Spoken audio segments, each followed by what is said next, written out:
Já se perguntou como decifrar os segredos da Bíblia, assim, de um jeito claro e que faça sentido para a sua vida hoje? Uma jornada transformadora começa agora mesmo. Olha, não pule este conteúdo, leia a descrição e se prepara, viu? Olá, que a paz esteja com quem nos ouve. Eu sou a Laura Mendes. E eu sou Eduardo Mendes. É uma alegria, viu? Uma alegria imensa ter a companhia de quem nos escuta aqui no 8 Bits de Informação Útil. Sejam muito bem-vindos. E a gente quer convidar quem está aí nos acompanhando a seguir o nosso podcast no Spotify. Pode procurar também por 8 Bits de Palavras Transformadoras, tá? Isso, e também se inscrever no nosso canal no YouTube. Assim, olha, ninguém perde nenhum passo dessa caminhada que a gente está começando. Exatamente. Porque hoje a gente está começando algo muito, muito especial. Uma jornada completa pela Bíblia Sagrada, capítulo por capítulo. Nossa proposta aqui é explorar as escrituras com uma linguagem, assim, acessível, sabe? Mas sem perder a profundidade. A gente vai buscar junto reflexões e o mais importante, né? Aplicação prática para o nosso dia a dia.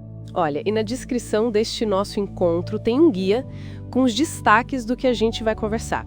Vale a pena conferir para acompanhar melhor. Que Deus abençoe este nosso tempo aqui e abra nosso entendimento, né?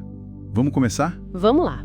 A gente inicia essa jornada pela carta de Paulo aos Romanos, uma carta, assim, fundamental, cheia de ensinamentos sobre fé, sobre graça, justificação. Com certeza. E logo no primeiro capítulo, Paulo já se apresenta, né? Lá no versículo 1. Servo de Jesus Cristo, chamado para apóstolo, separado por evangelho de Deus. Essa autoidentificação já define o tom. Define a autoridade com que ele escreve, né? Ele não está falando por si mesmo. De jeito nenhum.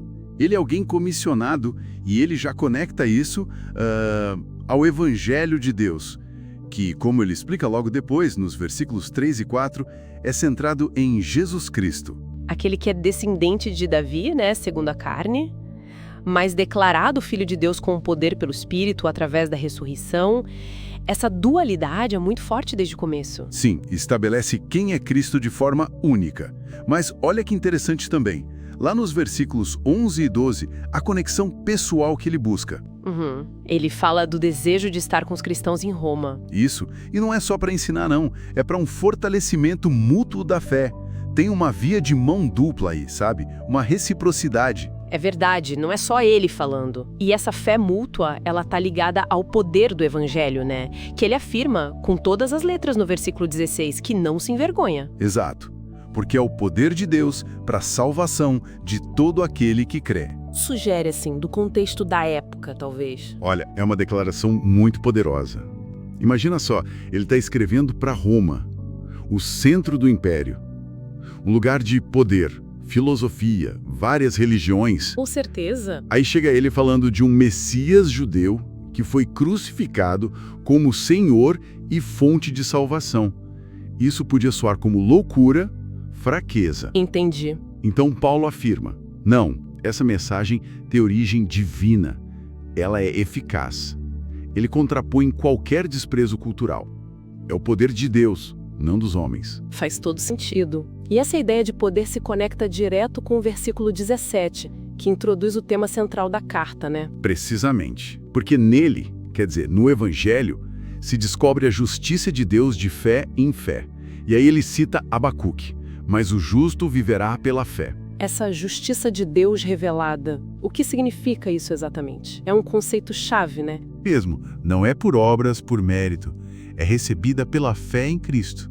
A citação do Antigo Testamento mostra que esse princípio, viver pela fé, já estava lá.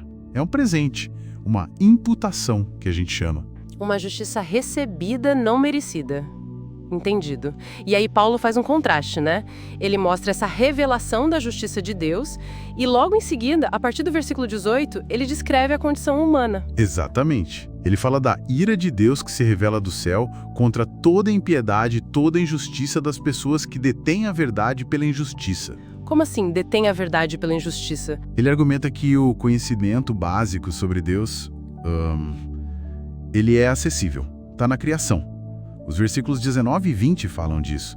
As coisas criadas revelam o poder eterno de Deus, a divindade dele. Então a humanidade não tem desculpa para não glorificar a Deus. Segundo Paulo, não. A humanidade é indesculpável por não glorificá-lo nem agradecer. E qual a consequência disso, dessa rejeição? Qual é? O texto diz que o entendimento dele se obscureceu. O coração ficou em trevas, né? Trocaram a glória do Deus incorruptível por imagens, ídolos, sejam estátuas ou mesmo conceitos, ideias. E isso leva a mais o quê? Leva a uma entrega às paixões, a uma degradação moral que ele descreve nos versículos seguintes. Tem uma lógica aqui, sabe? Rejeitar o Criador leva a adorar a criação e a distorcer a própria natureza humana. É um diagnóstico bem forte da nossa condição quando separados da graça. Nossa, é verdade. Então, esse primeiro capítulo já lança os pilares, a centralidade de Cristo, o poder do Evangelho para salvar, a justiça que vem de Deus pela fé. E a necessidade universal dessa justiça, porque todos falharam em reconhecer e honrar a Deus como deveriam. Exato. Uma introdução densa que prepara todo o resto da carta, né? Com certeza. A justificação pela fé não surge do nada. Ela é a resposta de Deus para essa condição humana que ele acabou de descrever. Então, assim a gente dá o primeiríssimo passo nessa exploração das Escrituras. Hoje, vimos essa saudação de Paulo, a base do evangelho que ele pregava com tanta paixão. O ponto central ficou claro, né? A justificação vem pela fé em Cristo. É um presente acessível a todos, como Paulo começa a mostrar. Que a gente possa guardar essa verdade inicial. E fica a reflexão, né?